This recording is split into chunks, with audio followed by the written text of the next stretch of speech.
அதே பந்தை இங்க இருந்து போடுவாங்க. இந்த அரசியல பார்த்துருப்பீங்க, சில பேட்டியெல்லாம் பார்த்துருப்பீங்க. எனக்கு உங்களை பத்தி எப்படி கேட்கறாங்களே, உங்க அபிப்பிராயம் என்ன, அது எப்படி கேட்கறது, கேட்கும்போது எப்படி பார்த்துருப்பீங்க, பேட்டியில பார்த்துருப்பீங்க. சார் நீங்க வந்து ரொம்ப வர உங்களுக்கு திமிரு அதிகமாகி போச்சாம்ல அப்படின்னு அவர் சொல்றாரு. அதை பத்தி உங்க கருத்து என்ன? சின்ன பிள்ளைல போட்டு விடுறதுக்கு பேரு, அதுக்கு பேரு இப்ப வேற. அப்படியா சொன்னாங்க? அது பெரிய யோகிக்கிறாங்க. பார்த்தாலும் செருப்ப கொண்டு அடிப்பேன்னு சொல்லிடுறாங்க. இங்க வருவாங்க, ஏமா உங்களை பார்த்தா செருப்ப கொண்டு அடிக்கிறேன். அதை பத்தி உங்க அபிப்பிராயம் என்ன? அப்படியா சொன்னாங்க? இப்படியே பேசி பேசி பேசி பாத்தீங்கன்னா மீடியாவில் பூரா பயங்கரமா ஏறும்.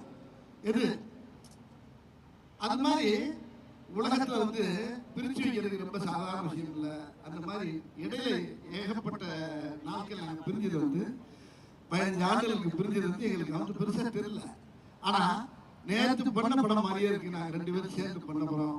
ஒரு வின்னர் படத்துல சேர்ந்த மாதிரி இந்த படத்தை சேர்ந்து ஒரு மிகப்பெரிய அருமையான ஒரு படத்தை கொடுத்துருக்கின்றத என்னால சத்தியமா சொல்ல முடியும்னு நினைக்கிறேன்.